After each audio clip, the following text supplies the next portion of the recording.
The man's voice came through the wall like a hammer through wet paper. Cecily Boone heard it from the back room of the hardware store, where she'd been counting nails into brown paper bags, a job she'd inherited, along with the store itself, along with the debt, along with everything else her father had left behind, when he stopped waking up one Tuesday in March. "I need someone who knows how to work," the voice said, "not someone who thinks they do." She set down the scoop. The man standing at the front counter was large in the way that the mountains outside of Cutter's Creek were large, not threatening exactly, just present in a way that made everything else look smaller. He had dust on his coat and a jaw that hadn't seen a razor in a week. His name, she would learn later, was Elias Croft, but in that moment he was just a stranger with his hands flat on her counter and his eyes on old Denny Hatch, who ran the feed store next door and had apparently decided to answer a question that hadn't been directed at him.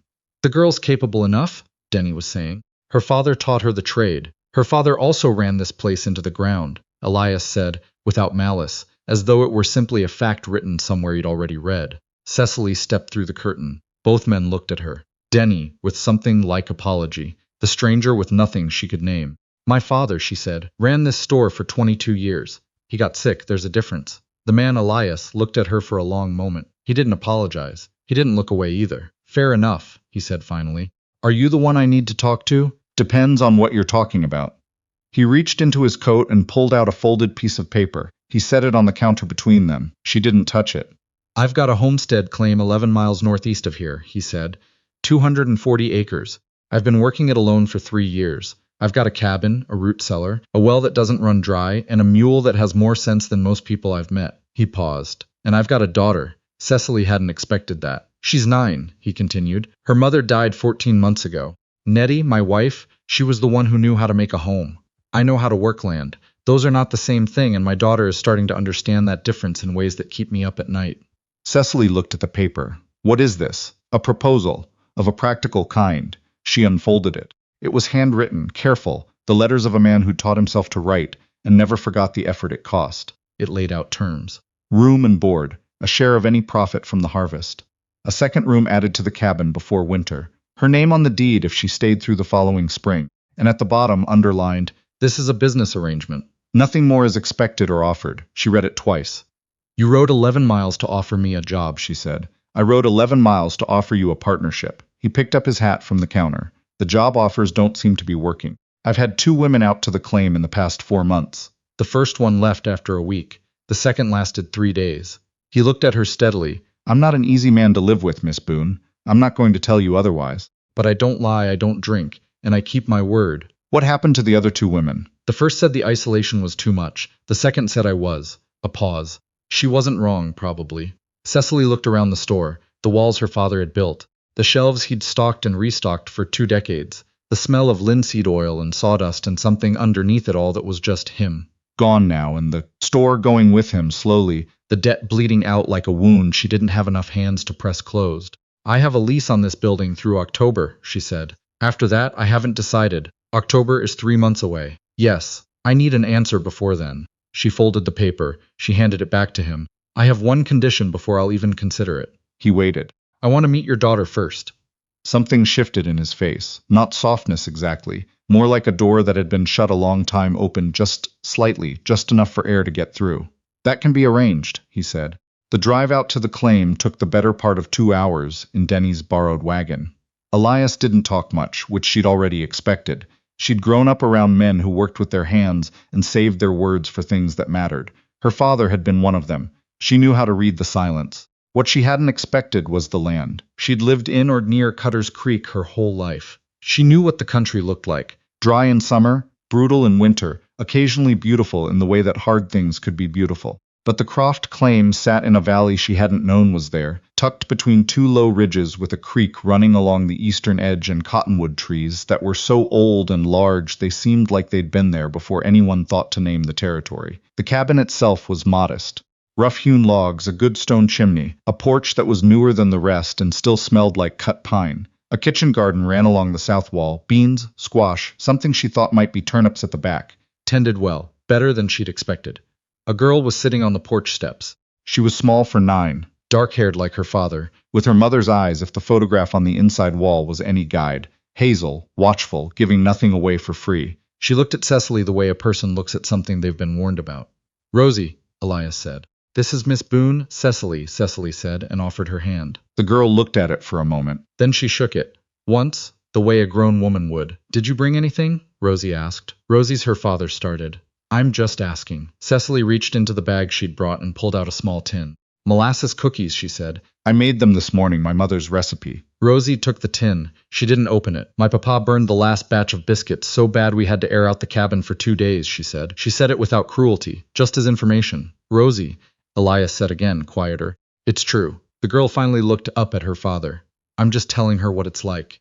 Cecily looked at the girl, then at the man. That's fair, she said. I'd want to know too. She said yes the following week. Not because she had no other options. She was 26 years old and not without resources or stubborn enough pride to have kept the store limping along on willpower alone for another season. She said yes because she'd asked Rosie quietly during that first visit while Elias was checking the fencing along the creek. Is there anything you wish someone would do differently? And the girl had thought about it for a long moment, sitting on that porch with her hands folded in her lap, and then she'd said, I wish someone would tell me the truth even when it's hard. My papa protects me from things, and I can always tell, and it makes me feel like I'm further away from him instead of closer.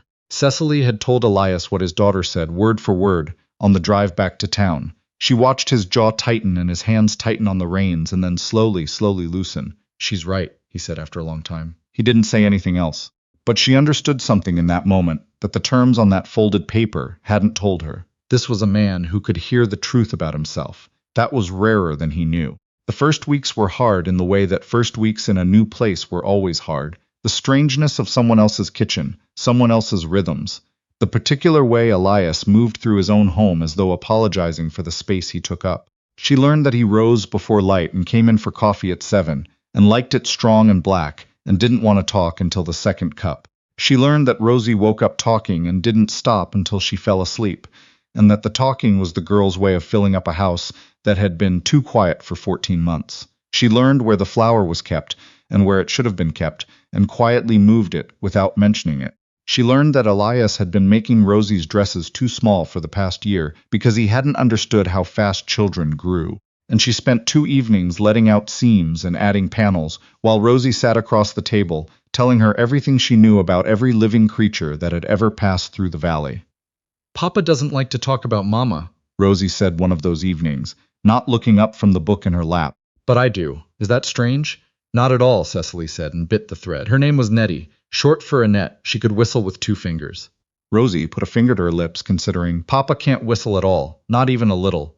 What else could she do? Rosie told her. For a long time. And Cecily listened to every word, because she understood what the girl was really doing. She was keeping her mother alive the only way a 9-year-old knew how, by saying her name and her habits, and her small particular talents out loud to someone who would hear them.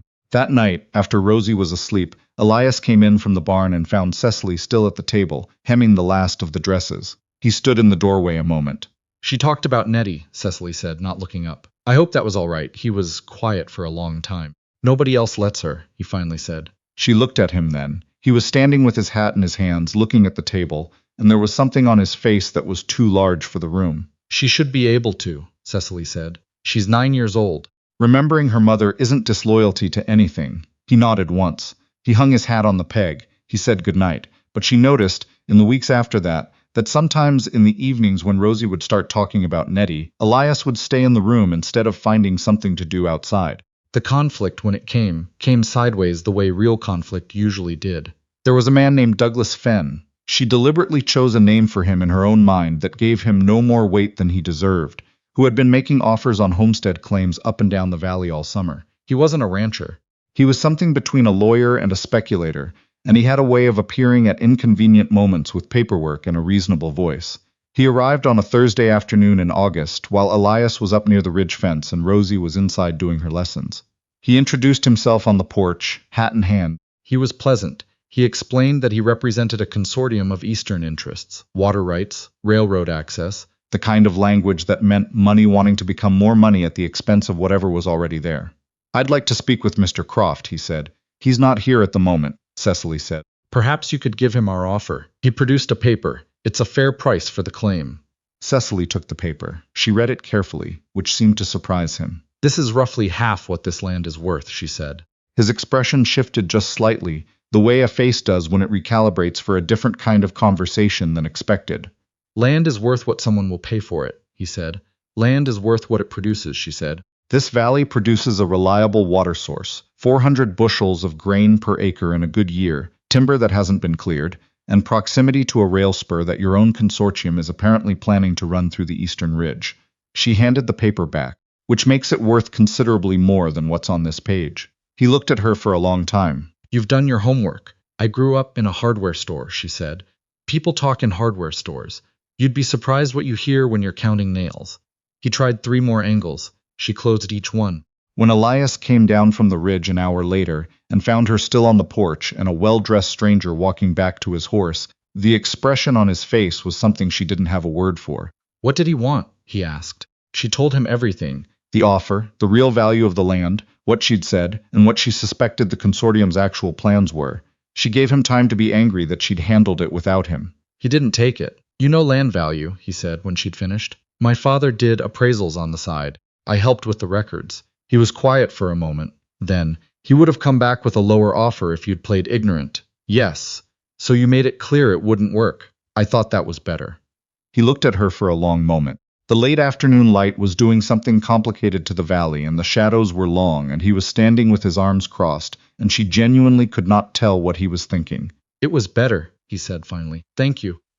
She nodded. She went inside to start dinner. She didn't tell him that her hands had been shaking the whole time. What nobody warns you about, when you walk into a life that isn't yours yet, is the moment it starts to feel like it is. It wasn't a large moment for Cecily. It was October, and Rosie had a fever that came on fast the way childhood fevers did, and Cecily had been up most of 2 nights with cool cloths and broth, and the particular vigilance of someone who refuses to let fear into her face because the sick person in the bed is watching to see if there's reason to be scared. On the 3rd morning, Rosie woke up clear-eyed and asked for eggs, and Cecily sat down in the chair next to the bed and felt something go out of her that she'd been holding tightly for 48 hours. She was still sitting there when Elias appeared in the doorway. He'd been sleeping in the barn those 2 nights, so there would be no question of noise waking the girl, and he looked it.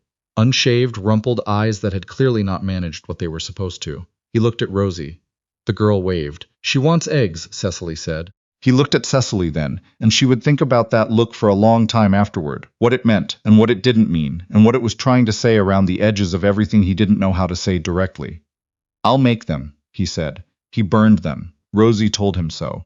He made more and burned those too slightly, and Rosie ate them anyway and said they were better, which they weren't really, and he sat at the edge of the bed watching his daughter eat burned eggs with an expression on his face that was too undefended for the room. Later, when Rosie was sleeping again, he found Cecily in the kitchen washing the pan.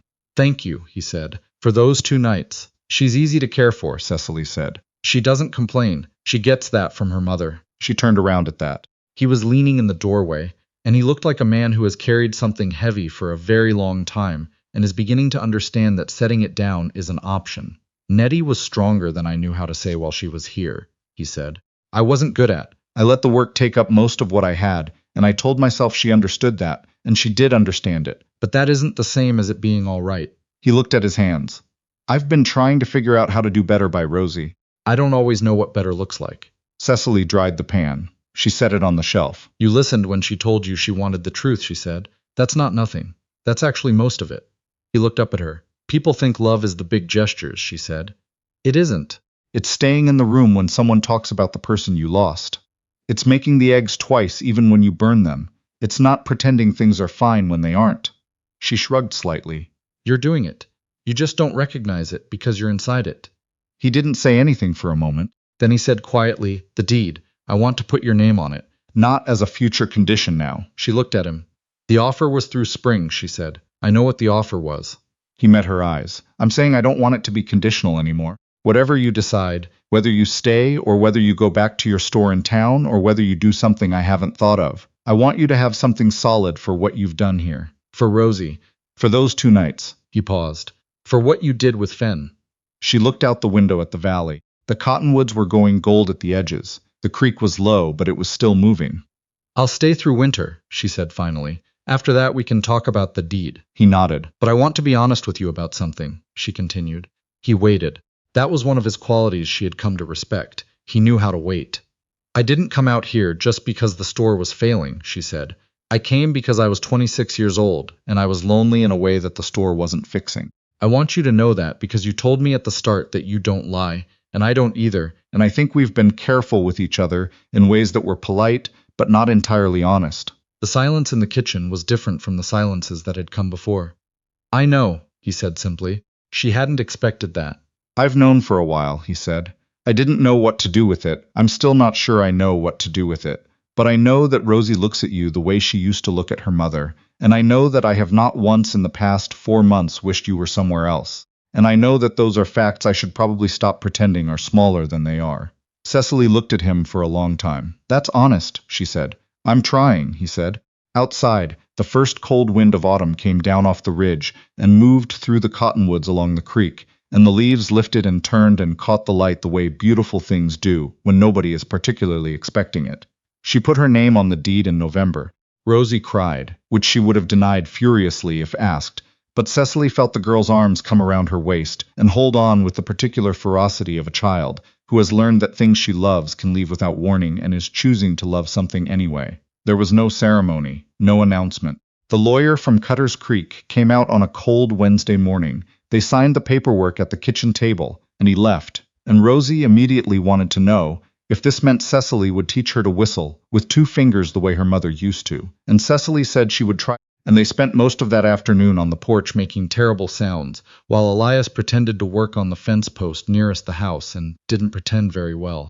The store in town she sold to a young couple from back east who wanted to put down roots somewhere they could see the sky in all directions. She kept one shelf of her father's tools, the ones with his initials scratched into the handles, and brought them out to the cabin and hung them in the workshop. The first night after the sale, she stood at the cabin window and looked out at the valley in the dark. The creek she could hear but not see. The cottonwoods a darker shape against a dark sky. She'd been afraid once that choosing a practical thing meant giving up the other kind, that a business arrangement and a real life were 2 roads that went in different directions, and once you took one, you couldn't find your way back to the other. She understood now that she'd been wrong about that. Real things didn't usually begin in grand ways. They began in kitchens at the end of long nights, and small honesty offered when it would have been easier to stay quiet. They began in a child's folded in her lap, telling the truth about what she needed. They began in burned eggs eaten anyway, in fences checked twice for no reason, in names written on deeds that meant, I am here, I am choosing to be here.